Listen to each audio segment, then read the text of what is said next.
Hi guys, endless journey by ദീപുവിന്റെ പുതിയൊരു വീഡിയോയിലേക്ക് എല്ലാവർക്കും ഹൃദ്യമായ സ്വാഗതം.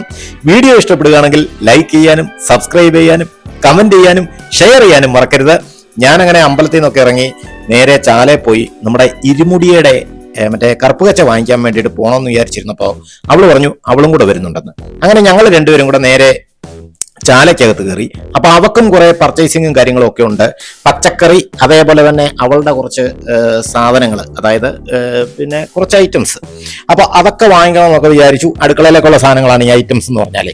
അപ്പോൾ അങ്ങനെ ആ സാധനങ്ങളും ഒക്കെ വാങ്ങിക്കാൻ വേണ്ടിയിട്ട് അവളൂടെ വരുന്നെന്ന് പറഞ്ഞു. കാരണം അടുക്കളയിലൊക്കെ ഉള്ള സാധനങ്ങൾ എന്നെ വാങ്ങിക്കാൻ ഏൽപ്പിച്ചാൽ ശരിയാകത്തില്ല.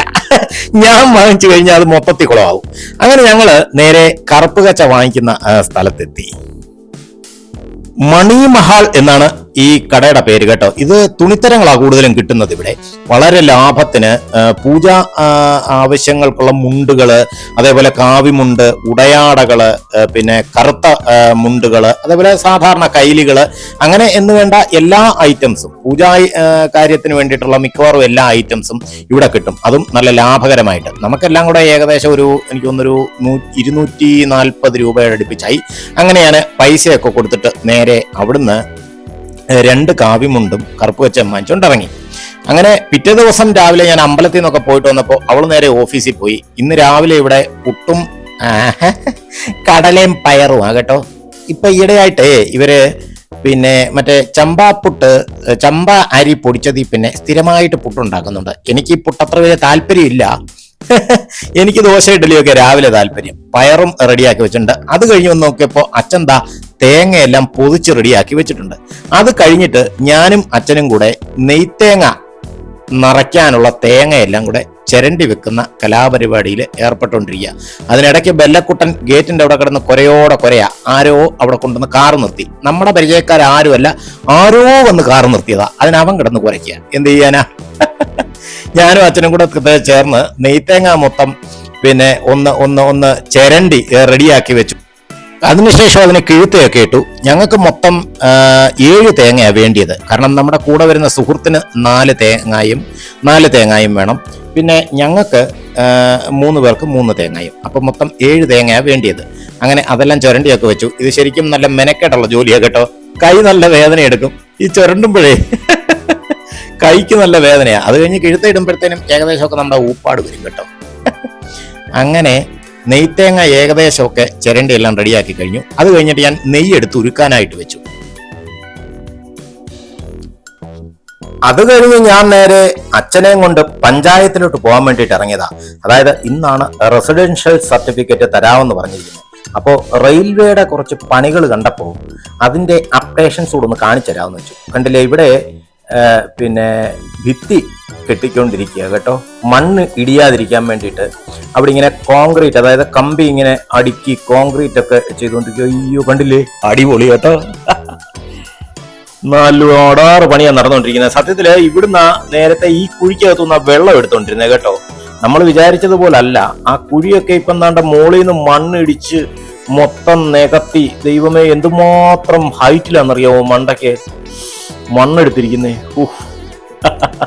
കൊള്ള. എന്തായാലും മണ്ണ് ഇങ്ങനെ കൂനയായിട്ട് ഇട്ടിരിക്കുക കേട്ടോ. കാണുമ്പോ തന്നെ പേടി വരും. മോളിൽ നിന്ന് കണ്ടോ എത്ര ഹൈറ്റിൽ നിന്ന് ഇത് എടുത്തിരിക്കുന്നതെന്ന് നോക്കിയേ. ഇതിനെയൊക്കെ മോളിൽ ചെന്നിട്ട് മോളി വരെ എടുക്കും കേട്ടോ. അത് കഴിഞ്ഞ് സ്റ്റുഡിയോ റോഡിലെ ആ പാലത്തിന്റെ അവിടെ വന്നപ്പോ കണ്ടില്ലേ, അതിന്റെ അപ്ഡേഷൻ കണ്ടില്ലേ. ആ നിരത്തി വെച്ചിരുന്ന ഷീറ്റിന്റെ മുകളില് കംപ്ലീറ്റ് എനിക്ക് തോന്നുന്നു വീടിനൊക്കെ കോൺക്രീറ്റ് ചെയ്യുന്നത് പോലെ കമ്പി കെട്ടിക്കൊണ്ടിരിക്കുക കേട്ടോ. അയ്യോ, എന്തുമാത്രം പണിയാണെന്നറിയാമോ. സത്യത്തില് ഇവിടുത്തെ പണി വെച്ച് നോക്കുമ്പം നമ്മുടെ പിന്നെ പോലീസ് ക്വാർട്ടേഴ്സ് റോഡിന്റെ അവിടുത്തെ ആ റോഡിലെ നമ്മുടെ പാലം പണി ഒന്നും ആയിട്ടില്ല. അപ്പൊ ഇനി എന്തെല്ലാം പണികൾ ഇനി അവിടെ കിടക്കുന്നു. ഞാൻ ഇനി തിരിച്ചു പോകുന്ന വഴിക്കേ ആ പണിയോടെ ഞാനൊന്ന് കാണിച്ചു തരാം കേട്ടോ. ഈ പണിയെ അപേക്ഷിച്ച് നോക്കിക്കഴിഞ്ഞാല് പിന്നെ അവിടുത്തേത് ഒരുപാട് പുറകിലാണ്. ഇനിയിപ്പോ എന്തുമാത്രം പണി കിടക്കുന്നു അവിടെ ചുമ്മാ കമ്പി ലെവലായിട്ടേ ഉള്ളൂ. കമ്പി എന്ന് പറഞ്ഞാൽ ഏതാ, താഴത്തെ ആ കോൺക്രീറ്റിന്റെ. അങ്ങനെ ഞങ്ങള് പഞ്ചായത്ത് ഓഫീസിലെത്തി. ഇത് കണ്ടില്ലേ, പഞ്ചായത്ത് ഓഫീസിലെ ഓരോരോ സെക്ഷനുകളായിട്ട് തിരിച്ചിട്ടുണ്ട്. താഴത്തെ ഓഫീസിൽ ചെന്ന് തിരക്കിയപ്പം അവര് പറഞ്ഞു ഇത് കിട്ടുന്നത് മുകളിലാണെന്ന്. ഈ റെസിഡൻഷ്യൽ സർട്ടിഫിക്കറ്റ് നമ്മൾ താഴെ നിന്നാണ് അപേക്ഷ കൊടുത്തത്. അപ്പൊ അവരത് സ്കാൻ ചെയ്ത് മുകളിലോട്ട് വിട്ടിട്ടുണ്ട്. അപ്പൊ ഇന്ന് നമുക്ക് തന്നിരിക്കുന്ന പേപ്പറും കൊണ്ട് മുകളിലോട്ട് ചെന്നാൽ മതി എന്നാ പറഞ്ഞത്. റെസിഡൻഷ്യൽ സർട്ടിഫിക്കറ്റ് വാങ്ങിക്കുന്ന കാര്യം ഇന്ന് നടന്നില്ല. സത്യത്തില് ഈ പഞ്ചായത്തിലെയൊക്കെ കാര്യം എന്ന് പറഞ്ഞാല് നമുക്ക് കുറെ പരാതിയൊന്നുമില്ല. അവിടെ അച്ഛൻ മകൻ ബന്ധം തെളിയിക്കുന്ന ഒരു സർട്ടിഫിക്കറ്റ് ഇവിടെ കൊണ്ട് കാണിക്കണമെന്ന്. ഒന്നുകിൽ പഴയ റേഷൻ കാർഡിന്റെ കോപ്പി, അല്ലെങ്കിൽ SSLC ബുക്കിന്റെ കോപ്പി, അല്ലെങ്കിൽ മാരേജ് സർട്ടിഫിക്കറ്റിന്റെ കോപ്പി. അപ്പൊ അതിനകത്ത് വേറെ വിഷയമൊന്നുമില്ല, നമുക്ക് കൊണ്ടു കൊടുക്കാം. പക്ഷെ ഇത് ശരിക്കും 14-ാം തീയതിക്ക് ഡേറ്റ് ഇട്ട് നമുക്ക് തന്നതാണ്. അപ്പോൾ ഈ സർട്ടിഫിക്കറ്റുകൾ, അതായത് ആദ്യമേ നമുക്ക് പറഞ്ഞ രേഖകളെല്ലാം നമ്മൾ കൊണ്ടുവന്ന് അവിടെ കൊടുത്തതാണ്. അതിന് തന്നെ ഏകദേശം ഞാൻ 3 പ്രാവശ്യം കൂടി ആലോചിച്ച് നോക്കണം.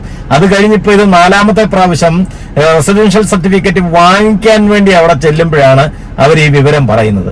എന്ത് കഷ്ടമെന്ന് നോക്കണേ. ഇത് ആദ്യമേ ഇവർക്ക് ഈ രേഖകളെല്ലാം വാങ്ങിച്ച് സ്കാൻ ചെയ്ത് ഇത് അപ്ലോഡ് ആക്കുന്ന സമയത്ത് ഇവർക്ക് അറിഞ്ഞുകൂടായിരുന്നു ഇങ്ങനെയുള്ള ഒരു രേഖയും കൂടെ വേണമെന്നുള്ളത്. ഈ ഒരൊറ്റ രേഖയും കൂടെ കൊടുക്കണമെന്നാണ് പറയുന്നത്. ഇനി ഈ രേഖ കൊടുത്തു കഴിയുമ്പോൾ അറിയാൻ പറ്റും വേറെന്തെല്ലാം രേഖകൾ വേണമെന്ന്. വലിയ കഷ്ടം തന്നെ. ഇനി എന്തായാലും കുറച്ചുകൂടെ കഴിഞ്ഞിട്ട് എന്തായാലും ഇനിയിപ്പോ 2 മണിയാകുമ്പോഴത്തേനെ ഓപ്പൺ ആവുള്ളൂ. ഇനിയിപ്പോ നേരെ ചെന്ന് അതുകൊണ്ട് കൊടുക്കണം. കൊടുത്തിട്ട് നോക്കട്ടെ, ഇന്ന് കിട്ടുവാണെങ്കിൽ വാങ്ങിക്കാം, ഇല്ലെങ്കിൽ അവർ തരുമ്പം വാങ്ങിക്കുക. അതേ നിവൃത്തിയുള്ളൂ. വല്ലാത്തൊരു കഷ്ടം തന്നെ ചേട്ടാ. കുറച്ചുകൂടെ ഇതൊക്കെ എന്ന് പറഞ്ഞാലേ, ഇത്രയും ടെക്നോളജികളൊക്കെ വികസിച്ചിരിക്കുന്ന ഈ കാലഘട്ടത്തില് ഇങ്ങനെയിട്ട് നമ്മളെ ഓടിക്കുന്നത് വലിയൊരു ബുദ്ധിമുട്ടുള്ള കാര്യമാണ്. എന്തായാലും നമുക്കിനിയും ശബരിമല വിശേഷങ്ങളിലോട്ട് കടക്കാം. മനസ്സിൽ നിന്ന് ഇതൊക്കെ അങ്ങ് വിട്. ഇത് സത്യത്തില് പോലീസ് ക്വാർട്ടേഴ്സ് റോഡില്, അതായത് നമ്മുടെ വീടിന്റെ നേരെ മുകളിലുള്ള പാലം പണിയാ. ഇത് കണ്ടോ, സ്റ്റുഡിയോ റോഡിനെ അപേക്ഷിച്ച് നോക്കുമ്പോ ഇതൊന്നും ആയിട്ടില്ല. ദൈവമേ, ഇനി എന്തെല്ലാം പണികൾ ഇവിടെ കിടക്കുന്നു. എനിക്ക് തോന്നുന്നു ആ പാലം പൊളിക്കാനുള്ളത് കൊണ്ടായിരിക്കാം ഇവിടുത്തെ പണി ഇത്രയും ഇങ്ങനെ നീണ്ടുപോകുന്നതെന്നാണ് എന്റെ ഒരു ബലമായ സംശയം. ഗയ്സ്, അങ്ങനെ ശബരിമലയ്ക്ക് പോകാനുള്ള ഏകദേശം എല്ലാ അറേഞ്ച്മെന്റും ആയിട്ടുണ്ട്.